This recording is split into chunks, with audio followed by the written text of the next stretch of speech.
The difference that Lauri Markkanen makes. The Utah Jazz get a nice win over the Knicks. Let's talk about it. It's the Hoops Nerd Show.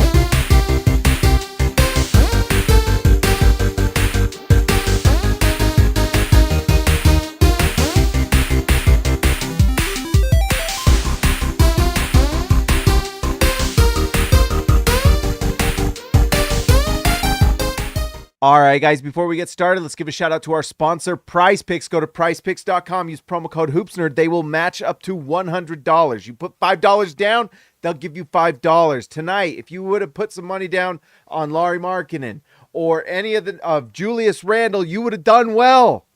So, what are you doing? What are you waiting for? Go to Prize Picks and go do it. You're missing out on a lot of fun, and you're missing out on some money, free money, via the Hoops Nerd channel. If you go do it, it supports the channel. I would appreciate it, guys. So go do it.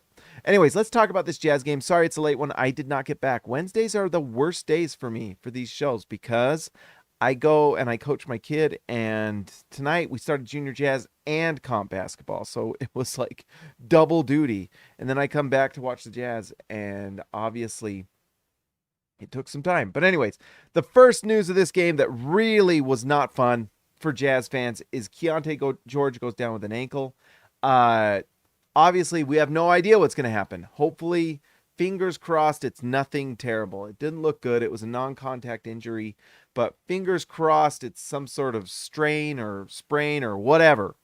If it's some sort of tear, then that would really suck. But if they can just get out of this with just some sort of strain, that would be great. It was a bummer because you wanted to see Keyonte George on the floor with Lauri Markkanen and Walker Kessler and, all these different players that are finally coming back from injury and things. And so what a bummer that Keyonte gets hurt. So everyone give all your prayers, vibes, thoughts, well wishes that Keyonte George is okay. We'll find out tomorrow. It sounds like one of the, small little glimmers of hope is from Colin Sexton, who said that what did he say? Keyonte George was in good spirits and he got some good news. So let's just hope it's a sprain or nothing too serious.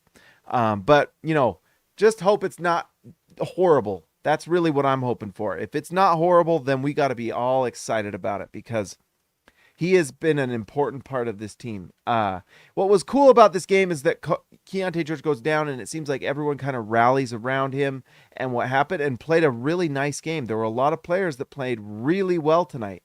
The first one I want to talk about is Colin Sexton. He has really redeemed himself to me in a lot of different ways. The first part of the season, it was very clear. It was like Colin Sexton time every time he touched the ball.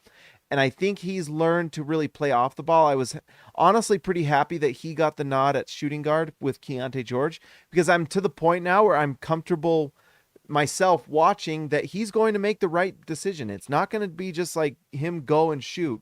It's going to be Colin Sexton gets the ball and shoots a spot up three or moves the ball within the offense and things like that. And, tonight you really see it. 7 assists for for Colin Sexton tonight. And 26 points. He had a monster game tonight. Probably maybe his best game as a jazz man, right?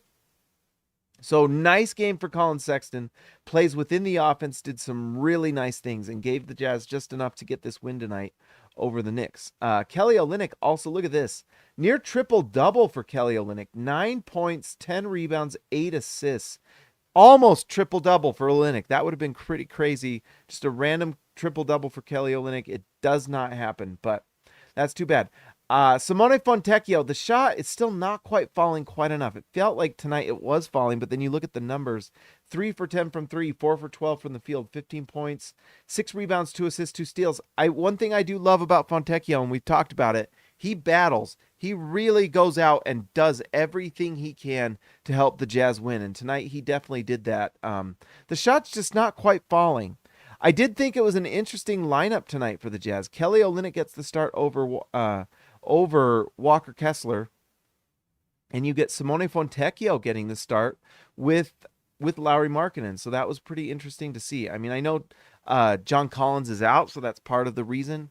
But it was just interesting to see that lineup. So Simone Fontecchio continuing to get those minutes, and I'm guessing when John Collins comes back, which might be tomorrow, I don't know, he's out with illness. It would be like his 4th game out starting tomorrow if he is out. But anyways, Collins will replace Fontecchio when he comes back, but nice to see just what Fontecchio's doing. He does play hard.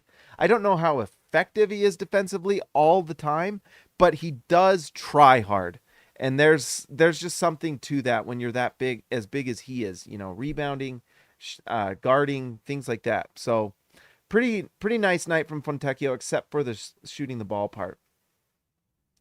Lauri Markkanen comes back and looked exactly like himself once again. 23 points, 8 rebounds for Lauri Markkanen, and he shot the ball really well. That's what Lauri Markkanen does. He is an absolute sniper, and it was nice to see. 24 minutes, he had a minute restriction. That's why he didn't play more.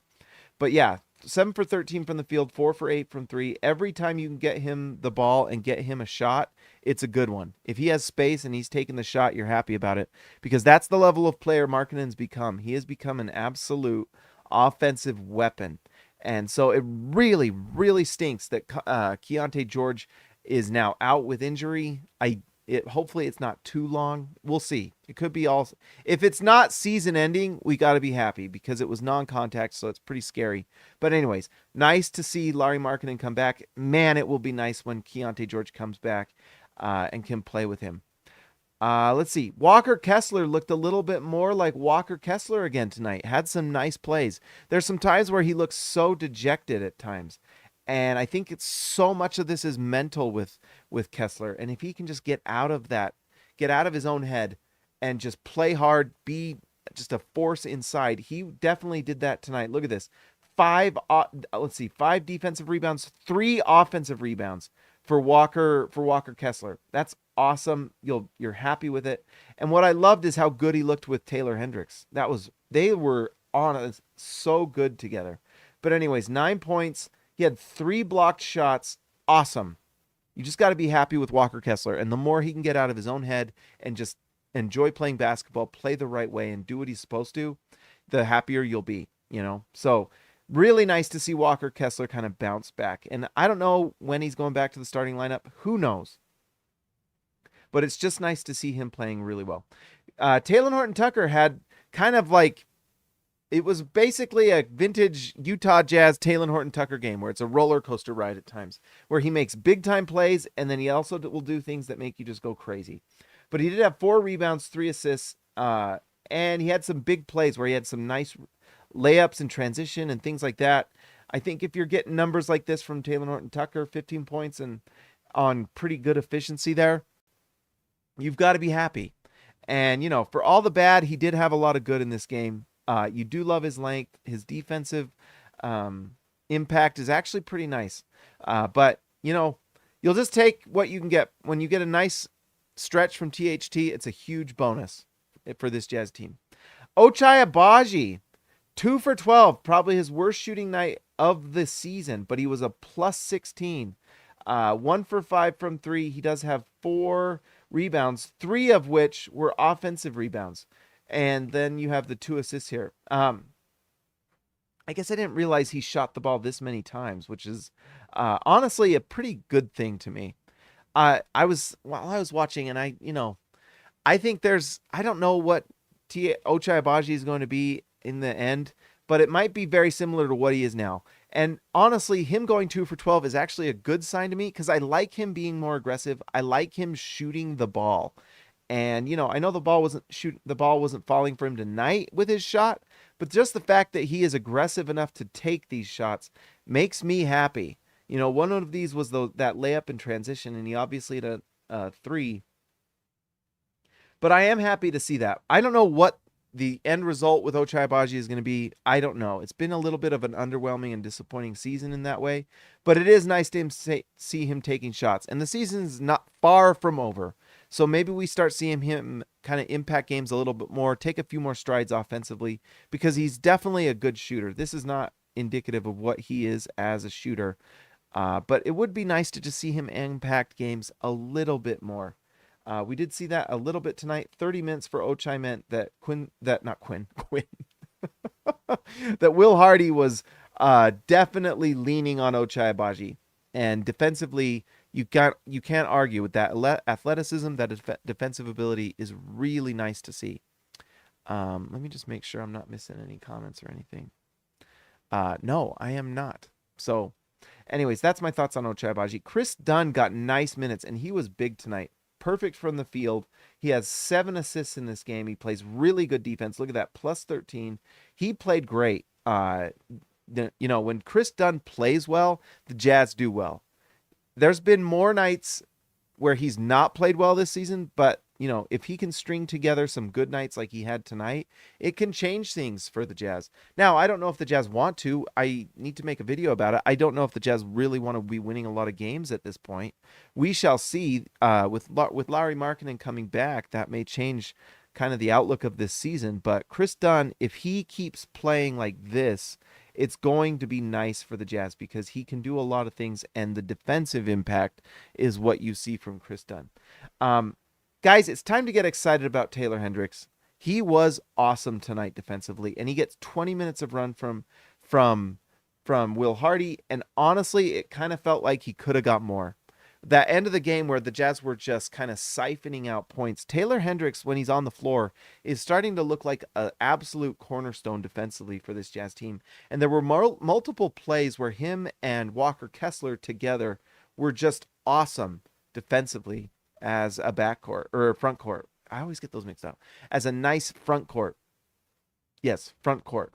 What they do is just there's length and shot blocking. They both can switch out defensively onto the perimeter. It's just really awesome. And so when you see him have a plus 25 in a game the Jazz won by 4 points, that's defense. And this can be a little noisy and things, but this is not all that surprising. That's the type of defensive impact Taylor Hendricks is showing he can have. And when you combine him with Walker Kessler, it gets pretty exciting. And honestly, after what we've seen from Taylor Hendricks, I don't know exactly what the Jazz plan is, but my guess is they're not that interested in winning a ton of the games this year. I bet we see John Collins maybe, he might have improved his trade value to the point where you can get something for him, and then Taylor Hendricks can slip into that power forward position next to Walker Kessler, and it looks great. And the 3-point shot, he goes 1 for 3 from 3 tonight. That thing is going to only get better. 4 rebounds for Kessler. That is one thing he's going to have to improve on. He's very thin. He's a rookie. He's young. He's got some filling in to do, or at least some strength to build. But if he can rebound at least an average level, that defensive ability is awesome. So 4 total rebounds for him. He had, 3 foul. Let's see, 1 assist, 2 steals, 1 block shot. The defense is just awesome from him. And it's time to get excited because he's absolutely balling in that short amount of minutes that he's getting. But there's going to be a point where the Jazz just have to get him more and more minutes. And the front office, who looks like they want to develop these young guys, is going to have to make some moves to eventually get him more minutes. But right now, they can just play him. And I think at this point, you can basically just kind of mark in those minutes for Taylor Hendricks. Are you wanting Omer Yurtseven on the floor or Taylor Hendricks? Are you wanting when John Collins comes back? There's an argument there that Simone and Fontecchio and Taylor Hendricks should be mixing minutes. And if the defense from Hendricks is like it was tonight and what it's been showing as the season's been going on, I think you want to give Taylor Hendricks even more of those minutes. I love Fontecchio and he can play together with Hendricks, but man, the Jazz really hit on both their picks. Now let's just fingers crossed. All of you, prayer circle, we need Keyonte George to be okay. We just do, because you don't want anything serious. And my guess is the Jazz are going to rest him until he is 100% good to go. So he's probably out for at least 2 or 3 weeks and maybe more. So let's just hope it's not season ending. Please, no. So anyways, I just wanted to give just a shout out. Taylor Hendricks is looking awesome. The defensive ability is looking like an absolute game changer. And there was a play, he missed on one of these buckets, but he drove to the basket, a line drive. And I know the shot didn't fall, but I loved it. the fact that he can dribble and drive and do a little bit like that is nice to see. It gives you kind of some hope that he can do a few more things. I mean, we've seen him kind of knock down a little baby hook, driving to the basket like that. He gets, let's see, 2 assists tonight, or 2 steals, 1 assist, but he moves the ball within the offense. He actually looks a little more comfortable than I would have expected.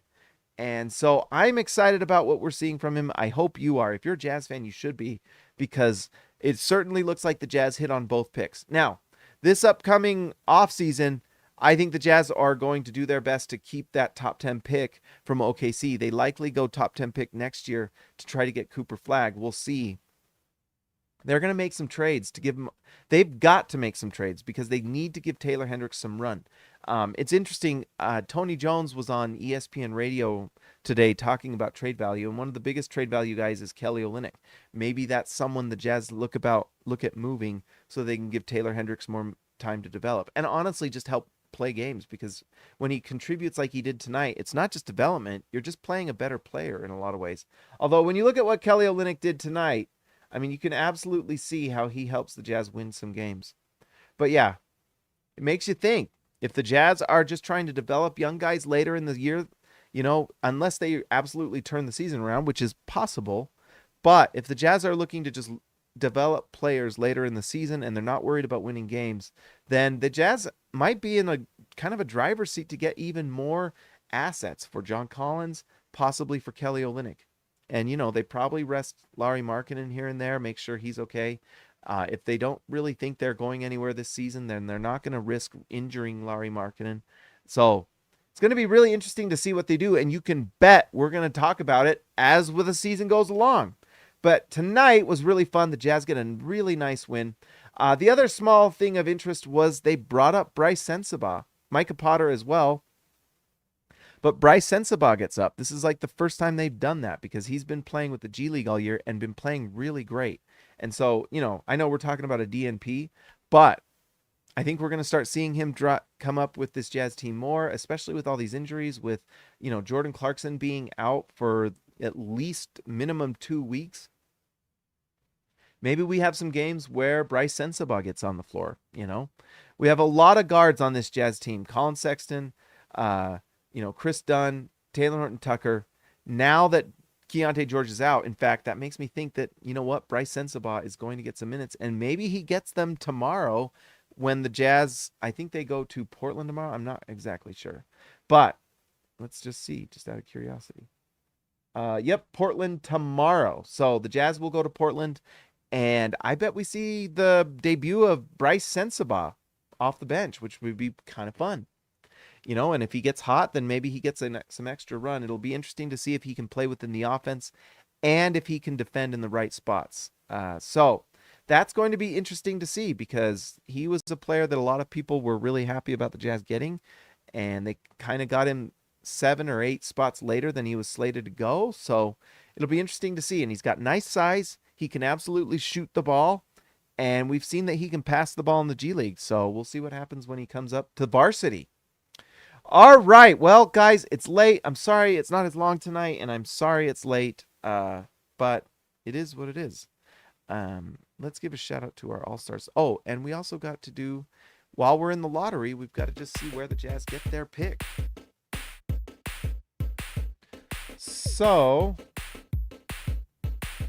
let's see. All right. So the Jazz, after winning tonight, fall to 7. Behind Charlotte. Let's see what they get. If the lottery was today, what do they get? They get jumped is what they get. They fall to number 8, which according to Tankathon gets them Stephon Castle. That makes me happy, because I'd take him maybe number 1. I love that guy. So that's really great, actually. Although he's not going to go 8 in this draft. I mean, I could be wrong, but if the Jazz get Jacoby Walters, Stephon Castle, you got to be pretty excited. All right. Let's give a shout out to our All-Stars tonight, guys. Thank you so much for supporting the channel. Let's give a shout out to Christian House Money to Haas, Dirty Jazz Car Wash Channel, The Outlaw Jesse James Nelson, Joshua Hansen, the Danish Destroyer, Ryan Barry, the Legend, Ezekiel Raisibe, the man from down under, Yes, Jake C. Can, See ya, Lexalator, Built Ford Tough, Alexander Tufts, Jorge Arrizaga, mi amigo de abajo, Jordan the Goat Bessero, TGD Total Game Domination, Tyson Price, The Price is Right, Austin R. Grant, Editor Extraordinaire, DW to CB, Darren Williams to Carlos Boozer, Patrick Akubo, The Connoisseur, and Robert Hall of Fame. Guys, if you haven't already, especially if you're a Jazz fan, make sure you follow the channel, like the video, go to Prize Picks, go sign up, and go put $5 down on Lauri Markkanen on the over because he looks really good. Guys, I will talk to you. Where's the thing?